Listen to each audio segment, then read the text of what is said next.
Family boy choice के part 6 starting में दिखाया जाता है कि यहाँ पे जुवॉन और हेजुन ना उनकी आंटी से मिलकर जब वहाँ से वापस घर जा रहे थे बस से, तो इस दौरान यहाँ पे हेजुन तो काफी ज्यादा शौक लग रहा था और यही बात यहाँ पे साना भी देख रहा था कि वो ना कुछ ज्यादा ही परेशान है। इसलिए वो यहाँ पे स्टेशन पे उतरने के बाद वो उसे घर नहीं लेके जाता, बल्कि ऐसे ही सड़क पर टहलते हुए ना वो उसे कंसोल करने की कोशिश कर रहा था, उससे बातें कर रहा था और चलते चलते साथ ही में ना वो एक सड़क के किनारे जाके ना उसे बिठा देता है और साथ ही में एक जूस का पैकेट भी देता है और उससे कह रहा था कि इन सब बारे में मत सोचो और थोड़ा समझने की कोशिश करो, थोड़ा टाइम लो कि आखिर वो आदमी तुमसे इतने सालों बाद मिलने क्यों आया, आखिर वो तुमसे चाहता क्या है। अगर तुम सच में उसके बेटे हो तो वो पहले भी तो तुमसे मिलने आ सकता था ना, या फिर पहले भी तुम्हारे बारे में कुछ पता लगा सकता था। मुझे तो वो आदमी सच में ठीक नहीं लग रहा। तो यही सारी बातें सुन के यहाँ पे जुवॉन ना जब कह रहा था कि हाँ ठीक है तुम सही कह रहे हो, वो शायद ना कोई फ्रॉड हो सकता है या फिर उसे ना कुछ चाहिए होगा, इसलिए ना वो यहाँ पे वो कार्ड जैसे ही फाड़ के फेंकने वाला था कि अपना उससे कहता है कि रुको वो कार्ड मत फाड़ो, आखिरकार हम ये पता तो लगा ले कि वो आदमी तुमसे चाहता क्या है, चल के मिलते हैं उससे एक बार और पता करते हैं। लेकिन यहाँ पे हेजुन तो कह रहा था कि नहीं जाने दो ना, मैं तो काफी ज्यादा थक चुका हूँ। ये सब कह के ना वो तो उसके पीठ पे लेट गया था और वही यहाँ पे फिर ना काफी ज्यादा रात हो चुकी थी। तो यार जून ना छत पे काफी ज्यादा परेशान हो रही थी और सोच रही थी कि ये अब तक आए क्यों नहीं, इन्होंने मेरा फोन भी नहीं उठाया, ये लोग गए कहाँ है। लेकिन जैसे ही ना वो यहाँ पे उनकी आवाज सुनती है तो वो ना जाके देखती है, तो उन्हें देख के ना काफी ज्यादा खुश हो गई थी। फिर वो यहाँ पे फिर नीचे आके देखती है कि यार ये दोनों तो एक दूसरे के पीठ की सवारी कर रहे थे और पूछ रहे थे कि तुम लोग आखिर गए कहाँ थे और इतने देर से क्यों आए हो। लेकिन यार हाइजुन जैसे यहाँ पे जुनों को देखता है वो तो यार दौड़ के ना अंदर चला गया था, क्योंकि वो शायद ना उसे ये सारी चीजें नहीं बताना चाहता था। लेकिन यार जुवॉन तो पूछते थे कि तुम लोग दिन भर थे कहाँ, मैंने तुम्हें कितने कॉल किए। लेकिन वो भी कह रहा था कि हम ना बाद में बात करेंगे, खाना खाते समय मैं ना काफी ज्यादा थक चुका हूँ, और वो भी ना अपने कमरे में चला गया था। लेकिन फिर भी यहाँ पे जुवॉन ना उसके दरवाजे के पास जाके काफी ज्यादा शोर मचा रहे थे और कह रहे थे कि मुझे बताओ कि तुम लोग गए कहाँ थे, खोलो दरवाजा, मुझे तुमसे बात करनी है। लेकिन वो तो यहाँ पे फिर भी खोल ही नहीं रहा था और इसी दौरान ना वो उसे ये भी बताते थे कि कल ना तुमसे कोई मिलने आने वाला है, इसलिए कल कहीं मत जाना। लेकिन वो कह रहा था कि कौन मिलने आने वाला है, तो यार जुवॉन कहते कि कोई नहीं, बस हम लोग ना कल बाहर घूमने जाने वाले, इसलिए कल घर पे रहना। और वही यार साना ना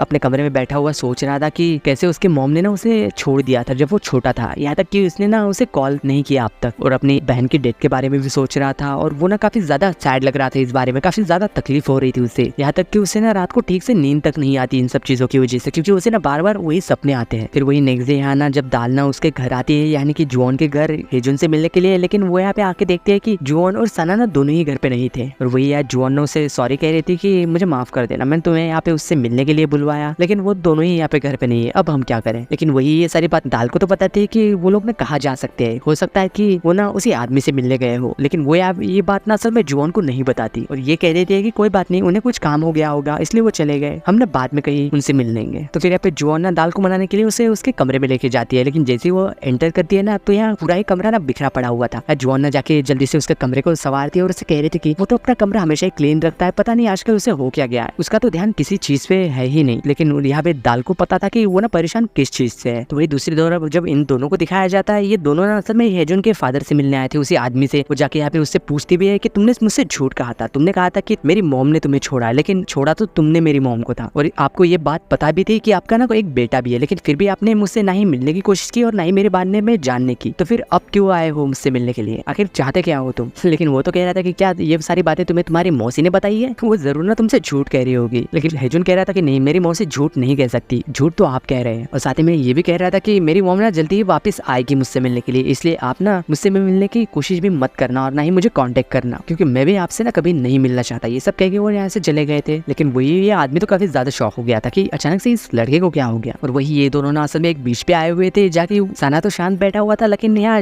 ना काफी ज्यादा गुस्से में था और वो ना काफी ज्यादा हाथ पैर चला रहा था, कह रहा था कि मुझे ना काफी ज्यादा गुस्सा आ रहा है उस आदमी पे। लेकिन उसे ऐसे देख के यहाँ पे सना का तो शर्म आ रही थी और कह रहा था कि कम से कम बच्चों की तरह तो बिहेव मत करो, तुम बड़े हो गए हो। लेकिन यहाँ हेजुन से कह रहा था मैं क्या करूँ, इस सब बारे में सोचते हुए ना मुझे तो काफी ज्यादा गुस्सा आ रहा है, मेरी मॉम ने इतना कुछ सहा मेरे लिए। लेकिन यार सना ना उसे समझा रहा था और यार ये भी ना समझ गया था, और ये दोनों ही ना फिर खुश होके वहाँ पे ऐसे ही बैठे हुए थे। तो वही दूसरी तरफ ना यहाँ पे जब उसके बायोलॉजिकल फादर को दिखाया जाता है, जो कि यहाँ पे सीधे ही ना जुवॉन के फादर से मिलने आ गए थे। यहाँ पे जुवॉन के फादर को तो ये बात पता ही नहीं थी, इसलिए वो तो यहाँ पे उन्हें ना एक कस्टमर समझ रहे थे। लेकिन जैसे यहाँ पे हेजुन के फादर ये बता देती है कि मैं ना हेजुन का बायोलॉजिकल फादर हूँ, तो ये देख के ना जुवॉन के फादर काफी ज्यादा शॉक हो गए थे। लेकिन बाद में ना वो उसे अंदर ले जाते हैं और उससे ना बात कर रहे थे। लेकिन इसी दौरान ना यहाँ पे वो आदमी तो उसे पैसे देने लग जाता है एनवलप में रखते, और कह रहा था कि तुमने ना मेरे बेटे के ऊपर जितना भी खर्चा किया है ना, मैं उसका डबल करके तुम्हें ये लौटा रहा हूँ, ले लो और मेरे बेटे को ना वापस मुझे दे दो, यानी कि उसकी कस्टडी। तो ये बात सुन के यहाँ पे वो तो शॉक होते हुए कह रहा था कि क्या ये सारी बातें हेजुन ने तुमसे खुद कही है, क्या वो सच में आपको देख के खुश है या फिर आपके साथ रहना चाहता है। लेकिन यहाँ वो तो कह रहा था कि हाँ वो मुझसे मिल चुका है और शायद खुश भी है, लेकिन उसने मुझसे ऐसा नहीं कहा, वो तो बस मेरे साथ नहीं रहना चाहता, क्योंकि मैं तो आज उससे पहली बार मिला हूँ ना, और वो मुझे जब मेरे साथ रहेगा, मेरे साथ धीरे धीरे सीखेगा और मुझे जान पाएगा, तब वो ना जाके खुश होगा मेरे से। लेकिन यहाँ वो तो कह रहा था कि नहीं, जब हेजुन खुद मुझसे कहेगा कि वो तुम्हारे साथ रहना चाहता है, फिर मैं इस बारे में कुछ सोचूंगा। लेकिन इस दौरान यहाँ पे जुआन और दाल भी वहाँ आ चुकी थी। या दाल ने तो उस आदमी को पहचान लिया था, लेकिन जुआन को लग रहा था कि शायद ना ये कोई कस्टमर है। तो यहाँ पे उसके डैड भी कह रहे थे कि मैंने इनसे कुछ जरूरी बातें कर रहा हूँ, क्या तुम बाहर जाके थोड़ा टहल सकती हो। तो यार ये दोनों वहाँ से चले गए थे। इसी दौरान ना यहाँ पे जुआन तो पूछ रही थी कि पता नहीं आखिरकार उन्होंने रेस्टोरेंट क्यों बंद कर रखा था, और वहाँ का माहौल भी ना काफी ज्यादा इंटेंस लग रहा था। लेकिन यहाँ पे दाल को तो समझ में आ गया था कि वो आदमी और कोई नहीं बल्कि हेजुन का बायोलॉजिकल फादर था। लेकिन वो यहाँ पे फिर भी ना उसे कुछ नहीं बताती। लेकिन जब ना ये दोनों यहाँ पे सना और हेजुन को देखते हैं, तो यहाँ जुआन ने उसे आवाज दे देती है और कह रहे थे कि पता नहीं रेस्टोरेंट में कोई तो एक आदमी आया हुआ है जो कि काफी ज्यादा अजीब है। और यहाँ पे पापा भी ना काफी ज्यादा अजीब बिहेव कर रहे थे, पर मुझे पता नहीं कि वो आदमी कौन है। लेकिन यहाँ सना तो कह रहा था कि जाने दो, होगा कोई कस्टमर, चलो घर चलते हैं। ये सब कह के ना वो दोनों वहाँ से जाने लगते हैं। लेकिन जैसे ही अचानक से यहाँ पे दाल उसे आवाज देते हुए कहते हैं कि उनकी आंखें तो बिल्कुल सेम तुम्हारे जैसी है और चेहरा भी तुमसे मिलता जुलता है। तो यही सारी बातें सुन के यहाँ पे ये दोनों समझ गए थे कि शायद ना वो आदमी यहाँ पे भी आया गया होगा। इसलिए ये देख के ना वो तो रेस्टोरेंट की ओर भागने लग जाते हैं और उनके पीछे ना जुआन और दाल भी भाग गए थे। लेकिन जैसे यहाँ पे रेस्टोरेंट में वो पहुंचता है ना, तब तक तो वो आदमी जा चुका था। और यहाँ पे जुआन के फादर उससे कहते हैं कि वो आदमी जा चुका है और मुझे ना तुमसे कुछ बात करनी है, क्या हम बात कर सकते हैं। तो फिर यहाँ पे साना ना दाल और जुआन को लेके वहां से बाहर चला गया था। तो फिर यहाँ जब वो दोनों बात कर रहे थे, तो यार जुआन के फादर उससे पूछ रहे थे कि क्या तुम सच में अपने बायोलॉजिकल फादर के साथ रहना चाहते हो, उनके साथ यहाँ से जाना चाहते हो, और तुम्हें जब ये सारी बातें पता थी तो तुमने मुझे क्यों नहीं बताया इस बारे में। तो ये बात सुन के हेजुन तो कह रहा था कि मैं आपको कैसे बता देता, क्योंकि आपने जब मुझे यहाँ पे लाया था तो आपने कहा था कि आपने मुझे तब तक रखोगे जब तक मेरी मॉम नहीं आ जाती। तो मेरी मॉम की जगह अब मेरे बायोलॉजिकल फादर आ गए हैं, तो मुझे लगा था कि शायद ना आप मुझे उनके साथ भेज दोगे अब मेरी मॉम की जगह पे। इसलिए मैं डर गया था, क्योंकि मैं आपसे दूर नहीं जाना चाहता और ना ही इस फैमिली से, इसलिए मैंने आपको ये बात नहीं बताई। इसे बात कहते हुए ना वो तो यहाँ पे काफी ज्यादा रोने लग गया था। लेकिन वही ये सारी बातें सुनते यहाँ पे जोन के डैड भी काफी ज्यादा रो रहे थे और उससे कह रहे थे कि मैं भी तुम्हें अपने से दूर नहीं भेजना चाहता और ना ही इस फैमिली से, क्योंकि तुम मेरे बेटे हो। और साथ ही में कह रहे थे कि आगे से मुझसे ना कोई भी बात मत छुपाना, चाहे वो कितनी भी बड़ी हो या फिर कितनी भी छोटी। और वो ना उसे यहाँ पे समझा रहे थे कि अब चलो अब रो मत। ये सब कहते हुए ना वो यहाँ पे उसे गले लगा लेते और ये दोनों ही ना काफी ज्यादा रो रहे थे और कह रहे थे कि मैं ना तुम्हें कहीं नहीं जाने दूंगा, मुझे जो भी करना पड़ेगा ना तुम्हें यहाँ पे रखने के लिए मैं वो सब करूंगा। और वही यार दूसरी तरफ ना ये दोनों छत पे बैठे हुए थे। यार सना तो काफी ज्यादा चुपचाप था। तो यार जुआन उससे पूछ रहे थे कि मुझे सच बताओ कि वो आदमी कौन था, क्या वो सच में उसके रियल फादर थे। तो वो भी कह रहा था कि हाँ। लेकिन यहाँ पे शायद ना जुआन ना खुश हो रही थी और कह रही थी कि अच्छा तो उसके असली फादर मिल गए, ये तो अच्छी बात है ना, पर अगर